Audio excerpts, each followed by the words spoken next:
indépendants. Merci. Maintenant, allez-y chez vous. Parce que nous sommes un pays souverain comme vous, nous allons gérer nos affaires. Donc le premier président, il a tout créé. Il a créé son armée avec le général Soumaré et autres. Abdoulaye Soumaré. Il a dit aux Français, allez-y avec vos militaires. Parce que nous ne pouvons pas être un pays souverain et que vos militaires soient là sur notre territoire. Ils vont faire quoi? Ce n'a pas de chance. Amenez vos militaires. Ils sont partis le 20 janvier 1962. Et c'est pour ça que l'armée malienne fête ces jours-là toutes les années. Bon, bref, les 4 accords là, je vais les citer pour que les Maliens qui savent d'ailleurs, mais ceux qui ne savent pas les sachent. C'est l'accord monétaire qui nous oblige à utiliser les CFA. Le CFA n'est pas notre argent.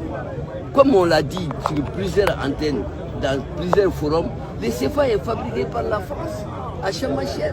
Le CFA est dans une imprimerie ils ont le bouton. Ils en fabriquent comme ils veulent. Nous, on n'a aucun commande là-dessus en réalité. Le CFA vient pour nous donner les 20% seulement de ce que nous gagnons comme vente extérieure. Par exemple, quand notre coton est vendu là, d'abord, avec l'accord, deuxième accord commercial, qui s'ajoute à l'accord monétaire, l'accord commercial fait en sorte que le Mali ou la Côte d'Ivoire ou un autre pays, des 14 pays francophones là, ne vendent pas leurs produits à l'extérieur. C'est ce qu'on a signé. Le contenu de ces accords est catastrophique. Ce n'est pas fait pour que nous développons, mais c'est fait pour que la France puisse gagner davantage. D'abord, vous ne pouvez pas vendre vos produits. La preuve, le coton malien, qui sait ici où c'est vendu? Quand c'est vendu? Comment le prix est fixé?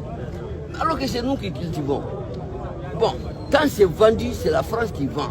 La France vient nous dire que ça a été vendu à tel prix, mais puisque votre part, après notre commission de vente, 5%, après notre garantie de votre franc, les CFA là, 50%, après la fabrication de votre part, 25%, ça fait combien maintenant?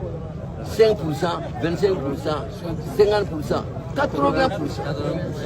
La France coupe ça dans le prix de notre coton qu'il a vendu à la Chine par exemple.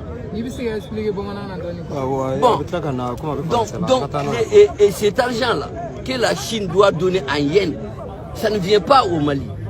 Le yen là reste dans le trésor français en totalité.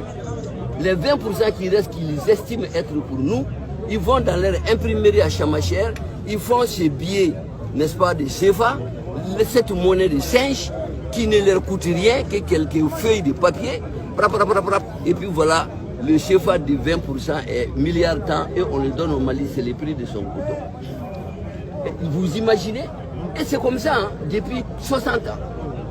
Non, pas 60 ans, parce que Moro Keïta, il faut couper les reins de Moro Keïta. 8 ans. Donc Moro Keïta avait refusé ça justement.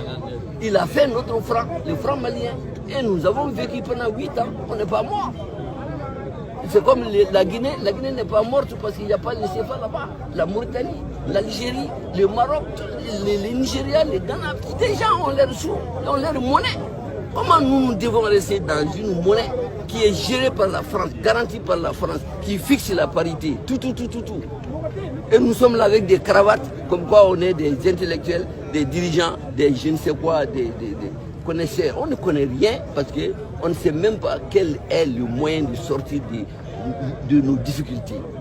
Donc, accord monétaire, là, il faut qu'on arrête avec les francs CFA.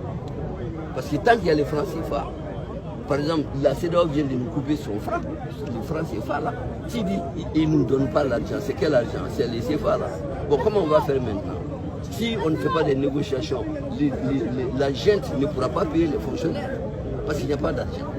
Vous imaginez? Pour un pays, ça c'est quelle souveraineté? Si on avait notre franc, est-ce que la CEDEAO ose nous parler de couper l'argent? Mais c'est ça le pays. Bon, donc, il faut qu'on quitte les CFA. Parce qu'à détail, il faut qu'on quitte l'accord de défense qui d'ailleurs dans lequel on n'est pas rentré depuis que Mourou a créé l'armée malienne. C'est avec ces messieurs Ibika là qu'on a signé cet accord tout récemment. L'accord de défense veut dire quoi? L'armée française sera présente au Mali elle va où elle veut, quand elle veut, et quand même elle tue un Malien, le soldat en question ne sera pas jugé. C'est ça l'accord de France. Et la France peut également, sous cet accord-là, exiger que nous ne fassions pas certaines actions du point de vue défense ou sécurité. Parce qu'eux, ils sont renseignés, et ils ont les moyens, donc nous, on ne doit pas faire certaines choses. C'est ainsi qu'ils ont bloqué nos avions et nos armements. Pendant tout ce temps de Ibeka, c'est après le putsch qu'on est parti casser les magasins, prendre les armements et aller combattre les djihadistes tout récemment. Du putsch à aujourd'hui, il paraît, tué plus de 700 djihadistes. Avec quoi? C'est avec les armes qui étaient là-bas. Que la France avait interdit l'utilisation. On va nous dire que les avions sont cloués je ne sais pas moi, on nous a floué les bouillons de carton là, tout ça c'est des histoires. C'est la France qui ne veut pas que l'armée malienne soit efficace. Parce que si l'armée malienne est bien équipée, bien encouragée, bien en forme, elle va pouvoir faire quelque chose. Il faut qu'il n'y ait rien de fait, parce qu'eux ils doivent rester à Kidal là-bas. On nous interdit d'aller là-bas, et voilà la situation. Merci. Mon père, cette information elle est importante. Non, mais c'est la réalité. On peut revenir à Bambara. Tu as une question? C'est la réalité. Le troisième accord, c'est accord monétaire, accord de défense, accord commercial, leur histoire de ACP. Mais ça revient un peu à peu près à ce que j'ai dit, c'est-à-dire qu'on ne vend pas ce qu'on produit. On ne peut pas acheter où on veut. Si on a besoin de construire une usine pour que nos jeunes puissent avoir où travailler, si la France n'est pas d'accord, ça ne s'achète pas. Parce que là où tu vas payer, au Japon par exemple, tu n'as pas l'argent japonais, c'est ça les devises. Les devises ils restent en France.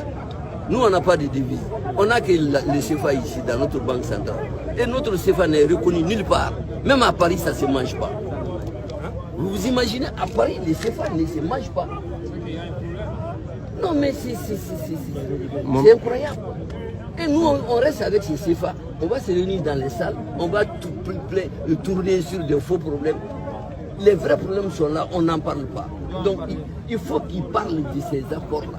Tant que ces accords existent, continuent à être appliqués sur nous, comme les autres pays d'ailleurs, on se leurre. Même si tu amènes un ange diriger le Mali, il va faire comme il n'y a rien à faire. Parce que le président a ses pieds et ses mains attachés avec ces 4 accords. L'autre accord, c'est l'accord culturel. 4e accord, l'accord culturel. Ils ont fait en sorte qu'il y a des centres culturels français dans tous ces pays-là.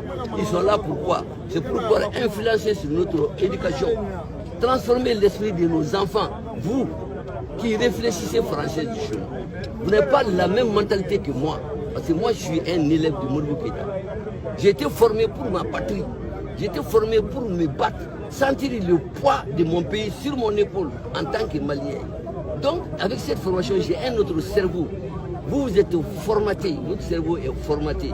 Vous ne pensez qu'il est français. Vous ne pouvez même pas comprendre. Si on vous dit pensez à votre pays, soyez patriote, ne faites pas ça parce que ça n'arrache pas les Mali. Non, vous ne comprenez pas ça. Vous comprenez ça quand vous finissez vos études, vous vous rendez compte qu'on n'a pas créé d'emploi pour vous. Ah, voilà le problème. Est-ce que ça c'est imaginable? Des dirigeants qui font des enfants, ils les instruisent, ils les donnent des diplômes, ils ne savent pas où les employer.